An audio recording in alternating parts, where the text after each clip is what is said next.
ସ୍ୱାମୀଙ୍କ ହୃଦୟକୁ ଜୟ କରିବେ କିପରି? ସ୍ୱାମୀ ଯେତେବେଳେ କ୍ଳାନ୍ତ ହୋଇ ଅଫିସରୁ ଫେରନ୍ତି, ସ୍ତ୍ରୀ ନିଜକୁ ଗୃହ କାର୍ଯ୍ୟରୁ ମୁକ୍ତ ରଖି ହସ ହସ ବଦନରେ ସ୍ୱାମୀଙ୍କୁ ସ୍ୱାଗତ କରନ୍ତୁ। ସ୍ୱାମୀଙ୍କ ସହିତ ମଧୁର ବାକ୍ୟାଳାପ କରି ତାଙ୍କ କ୍ଳାନ୍ତି ଏବଂ ଅବସନ୍ନତାକୁ ଦୂର କରିବାକୁ ଚେଷ୍ଟା କରନ୍ତୁ। ନିଜ ହସ୍ତ ପ୍ରସ୍ତୁତି ଜଳଖିଆ ଦେଇ ତାଙ୍କ ପରିଶ୍ରମ ଜନିତ କ୍ଳାନ୍ତିକୁ ଦୂର କରନ୍ତୁ। ସ୍ୱାମୀଙ୍କ ରୁଚି ମୁତାବକ ବୈକୁଣ୍ଠ ସମାନ ଗୃହଟିକୁ ଅତ୍ୟନ୍ତ ସୁନ୍ଦର ଭାବରେ ସଜାଇ ରଖନ୍ତୁ। ମାଟିର ମାଠିଆ ଆଉ ପରିବାରର ମୂଲ୍ୟ କେବଳ ବନେଇବା ଲୋକ ହିଁ ଜାଣିଥାଏ, ଭାଙ୍ଗିବା ଲୋକ ନୁହେଁ। ଗର୍ବ ଏବଂ ଅହଙ୍କାର ସେଇମାନେ କରିଥାନ୍ତି ଯେଉଁମାନେ ବିନା ପରିଶ୍ରମରେ ସବୁକିଛି ପାଇଯାଆନ୍ତି, ଆଉ ଯେଉଁମାନେ କଠିନ ପରିଶ୍ରମ କରି ସଫଳତା ହାସଲ କରନ୍ତି ସେମାନେ ଅନ୍ୟର ପରିଶ୍ରମକୁ ସମ୍ମାନ ଦିଅନ୍ତି। ସମସ୍ତେ କହୁଛନ୍ତି ଧୈର୍ଯ୍ୟ ରଖନ୍ତୁ, ସବୁକିଛି ଠିକ୍ ହେଇଯିବ। ହେଲେ ସବୁକିଛି ଠିକ୍ ହେବା ପର୍ଯ୍ୟନ୍ତ ସବୁ ଶେଷ ହୋଇଯିବନି ତ? ଆରମ୍ଭରେ ତୁହି, ଅନ୍ତରେ ବି ତୁହି, ଦୁଃଖ ହାରି ଦୁଃଖ ବିନାଶକ ତୁହି। ତୋତେ କି କହିବି ଅନ୍ତର ବେଦନା ସର୍ବବ୍ୟାପ୍ତି ପରା ଅନ୍ତର୍ଯାମୀ ତୁହି। Don't expect too much because expectations destroy you mentally.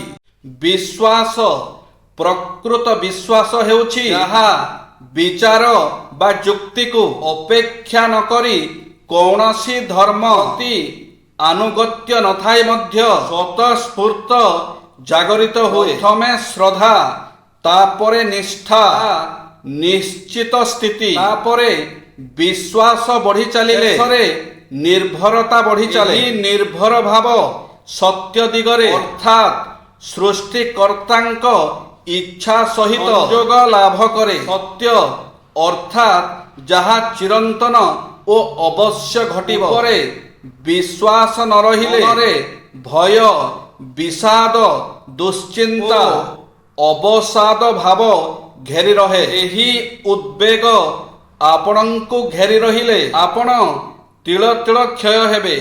ଲକ୍ଷ୍ୟ ଓ ଅଗ୍ରଗତି ପ୍ରତ୍ୟେକଙ୍କ ଜୀବନରେ ଏକ ଉଚ୍ଚ ଲକ୍ଷ୍ୟ ରହିବା ଉଚିତ। ଜୀବନର ଲକ୍ଷ୍ୟ ଠିକ୍ କରି ସେ ଦିଗରେ କ୍ରମିକ ଅଗ୍ରଗତି ଜାରି ରଖିଲେ ବୃଦ୍ଧ ବୟସରେ ବି ତରୁଣ ରହିପାରିବେ। ଲକ୍ଷ୍ୟ ହାସଲ ଦିଗରେ ଏକ ଆକର୍ଷଣ ରହିଲେ ଭଲ। ଦିନକୁ ଦିନ କିପରି ତୀର୍ଥଯାତ୍ରା ଆଗକୁ ଆଗକୁ ଚାଲୁ ରହିବ ସେଥିପାଇଁ ତୀବ୍ର ପ୍ରୟାସ ରହିବ। ଏହି ଲକ୍ଷ୍ୟଟି ହେଉଛି ଭଗବାନ ବା ସୃଷ୍ଟିକର୍ତ୍ତା ଆମକୁ କାହିଁକି ଏ ପୃଥିବୀକୁ ପଠାଇଛନ୍ତି ସେ ବିଷୟରେ ସଚେତନ ହେବା ଓ ସେ ଦିଗରେ ଅଗ୍ରସର ହେବା। ଡାକ୍ତର, ଇଞ୍ଜିନିୟର, ଅଧ୍ୟାପକ ବା ବ୍ୟବସାୟୀ ହେବାକୁ ଜୀବନରେ ଲକ୍ଷ୍ୟ ରଖି ଏକ ନିର୍ଦ୍ଦିଷ୍ଟ ଦିଗରେ ନିଷ୍ଠାର ସହ ଲାଗି ରହିଲେ ଆପଣ ନିଶ୍ଚୟ ସଫଳ ହେବେ। ମାତ୍ର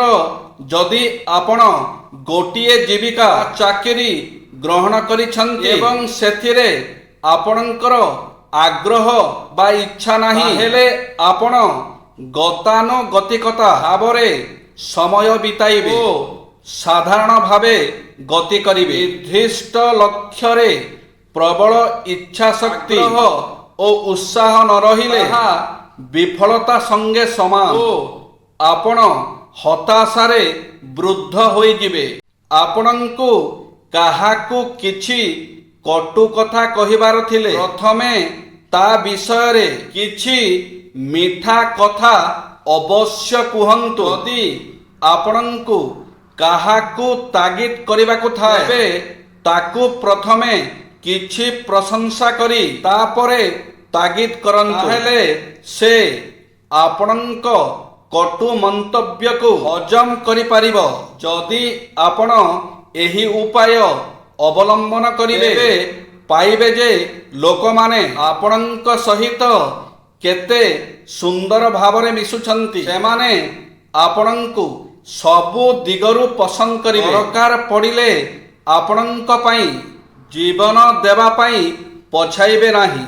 ପ୍ରୋତ୍ସାହନ ତୁରନ୍ତ କାମ କରେ। ଆପଣ ଲୋକଙ୍କୁ ପ୍ରୋତ୍ସାହନ ଦେବା ଶିଖନ୍ତୁ। ଲୋକେ ଆପଣଙ୍କ ପାଇଁ କାହିଁକି କାମ କରିବେ ଏହାର ଜ୍ଞାନ ଆପଣଙ୍କର ଥିବା ଦରକାର। ଆପଣ ସେମାନଙ୍କୁ କେମିତି ପ୍ରୋତ୍ସାହନ ଦେଉଛନ୍ତି ସବୁକିଛି ଏହା ଉପରେ ନିର୍ଭର କରେ। ଆପଣଙ୍କ ବ୍ୟକ୍ତିଗତ ଲାଭ ପାଇଁ ଆପଣଙ୍କ କଥା ସେମାନେ ଶୁଣିବାକୁ ଇଚ୍ଛା ପ୍ରକାଶ କରିବେ ନାହିଁ।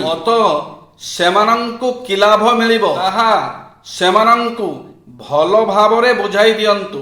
ଜୀବନର ସବୁ ପରିସ୍ଥିତି କ୍ଷଣସ୍ଥାୟୀ। ଯେବେ ଭଲ ସମୟ ଆସେ ନିଜେ ଖୁସିରେ ଉପଭୋଗ କରିବା ସହ ଅନ୍ୟମାନଙ୍କ ସହ ମଧ୍ୟ ଖୁସି ବାଣ୍ଟନ୍ତୁ। ଏବଂ ଖରାପ ସମୟ କିଛି ଶିକ୍ଷା ଦେବାକୁ ଆସିଥାଏ। ଶିକ୍ଷା ନେବା ସହ ମନେ ରଖନ୍ତୁ ଏହା ବି ବେଶୀ ସମୟ ରହିବ ନାହିଁ। ଧ୍ୟାନ ଏଇ ଧ୍ୟାନ ଜିନିଷଟି ଭାରତ ବର୍ଷର ନିଜସ୍ୱ ଜୀବନ ଧାରଣର ଗୋଟିଏ ଚିନ୍ତନ ଦିଗ। ଏହାକୁ ଦର୍ଶନ ଶାସ୍ତ୍ରରେ ଭଜିବା, ସ୍ମରଣ, ମଜିବା ଓ ହଜିବା କୁହାଯାଇଥାଏ। ଯୋଗ ଶାସ୍ତ୍ରରେ ଏହାକୁ ଅନ୍ତରଙ୍ଗ ସାଧନା ନାମରେ, ଧାରଣା, ଧ୍ୟାନ ଓ ସମାଧି ନାମରେ ଅଭିହିତ କରାଯାଏ। ଅହଙ୍କାର, କାମନା ଓ ଆସକ୍ତି ବିଚାରଧାରାକୁ ଭଗ୍ନ ବା ଭାଙ୍ଗି ଦେଇ ପାରିଲେ ମଗ୍ନ ଅବସ୍ଥାକୁ ଆସିଯାଏ। ଏହାକୁ ଧାରଣା ବା ଏକାଗ୍ରତା କୁହାଯାଇଛି। ଏହି ମଗ୍ନ ଅବସ୍ଥାରେ ବୁଡ଼ି ରହିପାରିଲେ ଲଗ୍ନ ବା ଧ୍ୟାନ ଅବସ୍ଥା କୁହାଯାଏ। ଏହିଠାରେ ମନ ଲକ୍ଷ୍ୟ ବସ୍ତୁ ସଙ୍ଗେ ଲଗ୍ନ ହୋଇ ରହେ ବା ଲାଗି ରହେ। ଶେଷରେ ଲକ୍ଷ୍ୟ ସଙ୍ଗେ ମିଶି ଏକାକାର ହୋଇଗଲେ ସାଯୁଜ୍ୟ ଲୀନ ବା ସମାଧି ଅବସ୍ଥାରେ ପହଞ୍ଚିଯାଏ। ଏଠାରେ ବ୍ୟକ୍ତି ଓ ଅଭିବ୍ୟକ୍ତି ଓ ଭାବଗ୍ରାହୀ ମନ ଓ ମନାଧୀଶ ଏକ ହୋଇଯାଆନ୍ତି। ସୁଦୂର ଅତୀତରୁ ଜଗନ୍ନାଥଙ୍କ ଚେତନାର ମହାପ୍ରବାହରେ ଆଦିବାସୀ, ଜୈନ, ବୌଦ୍ଧ, ଶାନ୍ତ, ସୌର, ଗାଣପତ୍ୟ, ବ୍ରାହ୍ମଣ୍ୟାଚାର ପ୍ରଭୃତି ବିଭିନ୍ନ ଜଳଧାରା, ବ୍ରାହ୍ମଣ୍ୟାଚାର ପ୍ରଭୃତି ବିଭିନ୍ନ ଜଳଧାରା ରୂପକ ଧର୍ମ ଚେତନା ମିଶିଯାଇ ଏଇ ମହାସାଗର ରୂପକ ମହାଚେତନାରେ ଏକାକାର ହୋଇ ଆସିଛନ୍ତି। ତେଣୁ ଜଗନ୍ନାଥ ଚେତନାକୁ ଅତି ସାଧାରଣ ଭାବେ ଆକଳନ କରିବାକୁ ଯିବା ଅବକାଶରେ ଆଦିବାସୀ ଚେତନାଠାରୁ ବ୍ରାହ୍ମଣ୍ୟ ଧର୍ମର ଚେତନା ପର୍ଯ୍ୟନ୍ତ ବିଭିନ୍ନ ଭାବକଳ୍ପ କିପରି ଭାବରେ ଜଗନ୍ନାଥ ଚେତନାକୁ ପରିପୁଷ୍ଟ କରି ଆସିଛି ଓ ଏଇ ଚେତନା କିପରି ଭାବରେ ଏକ ମହାନ ସମନ୍ୱୟଧର୍ମୀ ଚେତନାରେ ପରିଣତ ହୋଇଛି ତାହା ସ୍ପଷ୍ଟ ଭାବରେ ଜଣାପଡ଼େ।